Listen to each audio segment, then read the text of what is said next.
Happy spring season two everyone और सब लोग एंजॉय करें।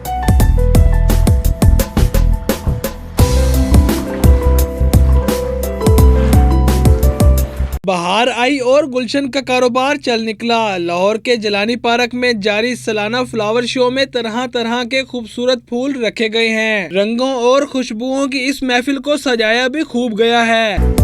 लोगों को अट्रैक्ट किया है। बटरफ्लाइज फ्लोरेसेंट उसमें टेक्नोलॉजी के साथ है, बैम्बूज के साथ एक्सपेरिमेंट किया है। आंखों को तरोताजगी बख्शने बहार की ये दिल फरेब नज़ारे देखने के लिए लोग दूर दूर से आ रहे हैं। पाकिस्तान से ये स्पेशल लाहौर देखने के लिए और रेस कोर्स जलानी पार्क और फ्लावर एग्जीबिशन देखने के लिए। स्प्रिंग सीजन स्टार्ट हो रहा है, पहले PSL था, अब ये बहारा सीजन चल रहा है। It's looking very nice, awesome.